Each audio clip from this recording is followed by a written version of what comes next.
La pandémie de Covid-19 a permis de révéler beaucoup de choses, et en particulier que quand l'école n'était plus un lieu de vie, et je vais le développer, mais un lieu d'évaluation, ça mettait vraiment à mal tout le monde, les élèves, les parents, mais aussi les enseignants qui avaient besoin de temps, et la plupart des enseignants en ont témoigné. Ils ont besoin d'être avec leurs élèves et pas uniquement derrière un écran, pas uniquement pour les évaluer, pour ceux qui n'ont été dans les établissements scolaires que pour les examens de fin d'année. Donc ça a permis, on le sait, mais ça a été vraiment extrêmement flagrant.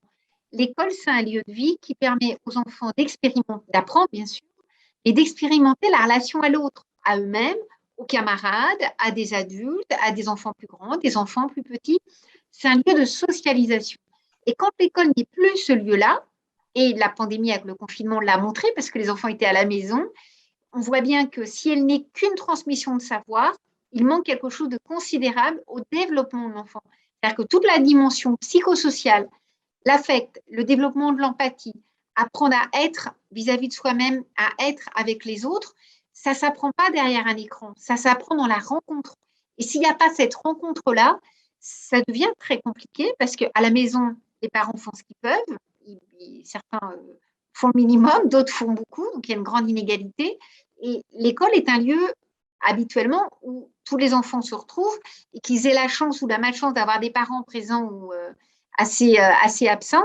L'école est le lieu où ils vont expérimenter ça. Et quand l'école n'est plus cet espace-là, n'offre plus ça, ça devient extrêmement problématique. Alors, on l'a vu avec la pandémie, le confinement, quand les enfants n'allaient à l'école que pour les évaluations. On le voit, on l'a vu au début de la reprise des cours, en tout cas dans certains établissements scolaires, où il y avait de façon extrêmement excessive le masque et les contraintes de sécurité. On a eu des établissements scolaires qui ont fait la une des journaux au niveau européen, qui mettaient les enfants pendant la récréation dans des espaces d'1 mètre carré sur 1 mètre, dessinés au sol. Ils devaient rester debout, les bras croisés comme ça, avec le masque, ce qui est un non-sens total. La vie d'un enfant, s'il y a récréation, bah, c'est aussi d'être en interaction avec les autres. On sait bien que le virus, de toute façon, avec le masque, ça limite, mais même vacciné, on peut transmettre, c'est assez compliqué.